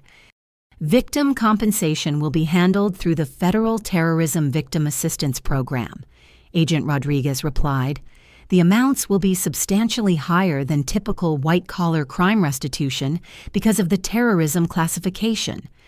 I thought about my father, about the stress lines on his face during those final months, about the heart attack that had killed him, when the contamination costs destroyed his business. Thomas Whitmore had finally been held accountable, not just for fraud, but for the domestic terrorism that had murdered my father and countless other victims. The war was over. Thomas's empire had burned to the ground, consumed by the very arrogance that had built it. Some garbage burns empires down, and tonight justice had finally been served. 2 days after Thomas's arrest, I sat in Agent Chen's office reviewing the full scope of the investigation that had grown far beyond anything I'd initially imagined.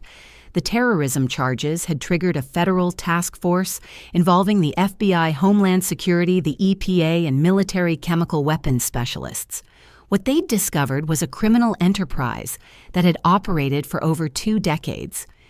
Environmental Solutions, Inc. was involved in covering up weapons contamination at 37 sites across 12 states. Agent Chen explained, spreading maps across her desk. The estimated cleanup costs exceed $4 billion, and the health impacts affect over 12,000 people who were unknowingly exposed to chemical weapons residue. 12,000 people. I repeated, struggling to comprehend the scale of Thomas's crimes. "Including your father," Agent Rodriguez added. The Ohio site where Morrison Building Solutions was located contained nerve agent precursors that caused the neurological problems your father experienced during his final months. His heart attack wasn't just stress-related, it was triggered by chemical poisoning that Thomas deliberately concealed. The medical examiner would need to amend my father's death certificate, but knowing the truth brought a kind of closure I hadn't expected. David Morrison hadn't died from business failure. He'd been murdered by a domestic terrorist who'd poisoned him with chemical weapons. What about the other people involved in Thomas's operation? I asked. Gregory Harrison received immunity in exchange for his testimony and cooperation in identifying additional contaminated sites. Agent Chen replied. His daughter's medical treatment will be covered by the Federal Victim Assistance Program, and he'll be placed in witness protection pending Thomas's trial. And Marcus? Agent Rodriguez's expression darkened. Marcus Whitmore is facing federal charges for corporate espionage and conspiracy. His cooperation in provoking his father's confession will be considered during sentencing, but he actively participated in industrial espionage for years. He won't receive immunity. I felt a complex mixture of emotions about Marcus's fate. His betrayal had been personal and devastating, but his actions at the dinner had helped expose his father's terrorism. What kind of sentence is he facing? Probably 3 to 5 years in federal prison plus lifetime prohibition from working in financial services, Agent Chen said. His trust fund and inheritance are being seized as proceeds of criminal enterprise, so he'll be starting over from nothing when he's released. The poetic justice wasn't lost on me. Marcus had used and discarded me because he thought I didn't belong in his privileged world. Now he would discover what it felt like to lose everything and start over with nothing, the same experience he'd inflicted on me and countless other victims of his family's crimes. There's something else you should know, Agent Rodriguez continued. Marcus has been asking to speak with you. He claims he wants to apologize and explain his actions. I'm not interested, I said immediately. Whatever explanations Marcus thinks he has, they won't change what he did or undo the damage he caused. That's your choice, Agent Chen agreed. But he did provide information that helped us identify additional victims of his father's schemes. His cooperation may help us recover assets for victim compensation. A week later, Sarah Davidson called to offer me my job back at Davidson & Associates, along with a promotion to senior partner and leadership of the firm's new corporate accountability division. The fabricated evidence against me had been completely discredited, and my role in exposing one of the largest domestic terrorism cases in recent history had transformed me from suspected criminal to celebrated whistleblower. I understand if you need time to consider the offer, Sarah said during our meeting at her office. After everything you've been through, you might prefer a fresh start somewhere else. Actually, I'd like to accept immediately, I replied, but I have conditions. Name them. I want complete authority to investigate corporate environmental fraud with dedicated resources for forensic accounting and environmental testing. And I want the firm to establish a pro bono program providing legal services to families affected by corporate contamination. Sarah smiled. Done. When can you start? That afternoon, I received a call from Patricia Whitmore, who was finalizing her divorce and preparing to testify at Thomas's terrorism trial. I wanted you to know that I'm using the divorce settlement to establish a foundation for families affected by environmental contamination, she said. We're calling it the David Morrison Foundation after your father. I had to stop walking to absorb what she'd said. Patricia, I don't know what to say. Your father was the first victim I knew about by name, she continued. When I found those targeting documents in Thomas's files, I promised myself that someday I would make sure David Morrison's death had meaning. The foundation will provide legal assistance, medical care, and financial support for families whose lives have been destroyed by corporate environmental crimes. 6 months later, I stood in a federal courthouse as Judge Patricia Martinez sentenced Thomas Whitmore to life in prison without the possibility of parole. The terrorism charges combined with RICO violations and multiple counts of murder. The stress-related deaths of contamination victims had resulted in the maximum possible sentence under federal law. Thomas sat silently as the judge read his sentence, his arrogance finally replaced by the reality of spending the rest of his life in a federal penitentiary. He would never again attend country club dinners or humiliate people he considered beneath him. He would never again profit from other people's suffering. But the most satisfying moment came when Judge Martinez addressed the impact statements from Thomas's victims. Families from across the country had come to Boston to describe how Thomas's crimes had affected their lives. The children born with developmental disabilities, the parents who died from contamination-related cancers, the communities whose drinking water had been poisoned by his cover-ups. I read my father's impact statement last describing David Morrison as a gentle man who'd built an honest business and trusted in the goodness of other people. A man who'd been targeted for destruction because his integrity threatened a criminal empire built on deception and environmental terrorism. Thomas Whitmore didn't just steal my father's money, I concluded. He murdered my father with chemical weapons, then blamed my father for his own death. But today, David Morrison's memory will outlive Thomas Whitmore's empire. The foundation bearing my father's name will protect future families from the kind of environmental terrorism that destroyed ours. As Thomas was led away in shackles, he looked directly at me for the first time since that dinner at the country club. But instead of the smirk I remembered, his face showed only the hollow expression of a man who'd finally learned that some garbage burns empires down and empires built on poisoned ground burn hottest of all. 6 months after Thomas's sentencing, I stood in the conference room of Davidson and Associates looking out at Boston Harbor while preparing for what had become our weekly victim advocacy meeting. The Corporate Accountability Division had grown from just me to a team of 15 investigators, environmental specialists, and victim advocates. We'd helped recover over $200 million for families affected by corporate environmental crimes, and our work had led to federal charges against 12 other companies involved in contamination cover-ups.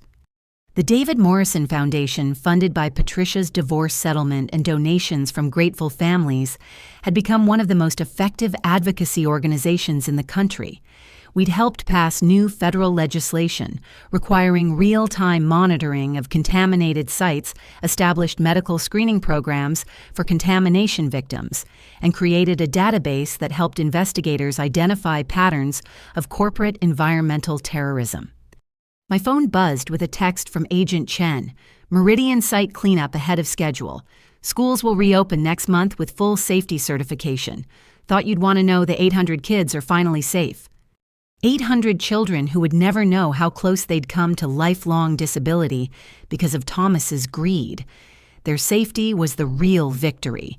In this case, not Thomas's imprisonment or my professional vindication, but the fact that those kids could attend school without breathing chemical weapons residue. Patricia knocked on my conference room door carrying a folder of new case files. Her transformation from trophy wife to victim advocate had been remarkable. Without Thomas's psychological abuse and constant threats, she'd rediscovered the environmental scientist she'd been before her marriage, brilliant, determined, and absolutely fearless when it came to protecting families from corporate contamination. We've got 17 new cases this week, she said, setting the files on my desk.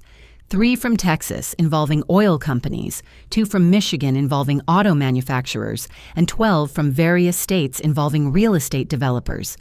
Word is spreading that we actually win these fights. Any involving weapons contamination. 2 possibles. The Texas sites have unusual chemical signatures that match classified military compounds, and one of the Michigan locations was a former government research facility. I've already contacted Agent Chen about federal review. The terrorism prosecution had opened doors that no private investigation could have accessed. Federal agencies that had once protected corporate secrets were now actively investigating environmental cover-ups, understanding that concealed contamination represented potential national security threats. There's something else, Patricia continued. Marcus has been released from federal prison after serving 18 months. He's been asking through his attorney if you'd be willing to meet with him. I looked up from the case files, surprised. Why now? Apparently, he's been working on victim restitution programs while in prison. His attorney says he's identified assets that could provide additional compensation for families affected by Thomas's crimes. He needs signatures from lead victims to access trust funds that were hidden in offshore accounts. The thought of seeing Marcus again brought back memories. I'd tried to suppress the betrayal, the humiliation, the realization that 18 months of my life had been based on lies. But if meeting with him could help other families recover money they needed for medical treatment or contamination cleanup, my personal feelings were irrelevant. Set up the meeting, I decided. But make it official: witnesses, recordings, legal documentation. I'm not interested in personal reconciliation, but if he has information that helps victims, I'll work with him. 2 weeks later, I sat across from Marcus in a federal building conference room with attorneys for both sides, present, and court reporters documenting every word. Prison had changed him. He'd lost the entitled arrogance that had once defined his personality, replaced by something that looked like genuine remorse. Kylie, he began, I know there's nothing I can say that will undo what I did to you. The betrayal, the espionage, the way I used your feelings to steal information from your firm. I spent 18 months in prison thinking about the person I used to be, and I'm ashamed of almost everything about my past life. I kept my expression neutral. If you have information that helps victim compensation, I'm listening. If you want absolution for your personal choices, you'll need to find that somewhere else. Marcus nodded, understanding the boundaries. My father hid assets in trust funds located in the Cayman Islands in Switzerland. The accounts contain approximately $600 million that should legally belong to victim compensation programs. I've been working with federal investigators to trace the money and identify legal mechanisms for recovery. What do you need from me? As the daughter of the first identified victim, you have legal standing to authorize asset recovery on behalf of all contamination victims. The offshore banks require victim family signatures before they'll cooperate with federal asset seizure orders. I reviewed the documents his attorney provided. The trust funds contained more money than I'd imagined, enough to provide comprehensive medical care for every family affected by Thomas's environmental terrorism, plus funding for long-term contamination cleanup at dozens of sites. There's one more thing, Marcus said quietly. I've been volunteering with environmental cleanup organizations since my release, not because I'm trying to rebuild my reputation, but because I needed to understand the real impact of what my family did to people like your father. And what did you learn? That privilege isn't just about having money or social connections. It's about having the power to destroy people without consequences, and I use that power against you in ways that I'm still learning to understand. Your father didn't just lose his business. Because of contamination, he lost his faith in the goodness of other people. That betrayal of trust is something I helped perpetuate. I studied Marcus's face, looking for signs of manipulation or self-serving motivation. What I saw instead was something I'd never seen from him before: genuine understanding of the harm he'd caused. I can't forgive you, I said finally. Not for the betrayal, not for the espionage, and especially not for how you used my feelings against me. But if signing these documents helps families get the medical care they need, I'll do it. As I signed the asset recovery authorization, I realized that justice sometimes comes in unexpected forms. Marcus would live with the consequences of his choices for the rest of his life, not just the prison sentence, but the knowledge that his privileged upbringing had turned him into someone who destroyed innocent people for profit. The $600 million in hidden assets would fund medical treatment, environmental cleanup, and legal assistance for thousands of families. Children born with developmental disabilities would receive specialized care. Communities with poisoned water supplies would get modern filtration systems. Families destroyed by contamination-related illnesses would have financial security during their recovery. 3 years after that humiliating dinner at the country club, I stood in my corner office at Davidson and Associates, looking out at a harbor that sparkled in the afternoon sun. The David Morrison Foundation had helped pass federal legislation that prevented future environmental terrorism. Our corporate accountability division had recovered over $1 billion for contamination victims. Most importantly, federal monitoring programs now protected children from exposure to concealed chemical weapons. My assistant knocked on the door. "Kylie, there's a call for you. A woman in California whose family was affected by contaminated land sold by a company called Pacific Environmental Solutions. She says the contamination patterns match what happened in the Whitmore cases. Another corporate environmental criminal, another family destroyed by greed and cover-ups. But this time, they'd called the right person. The David Morrison Foundation had built a network of investigators, advocates, and federal contacts who could move quickly to protect victims and expose perpetrators. "Transfer the call," I said, reaching for my notepad, "and start a new case file." As I picked up the phone to help another family fight for justice, I thought about my father's gentle hands and his belief in the goodness of other people. Thomas Whitmore had murdered that faith along with my father's life, but the foundation bearing his name would ensure that future families wouldn't face environmental terrorism alone.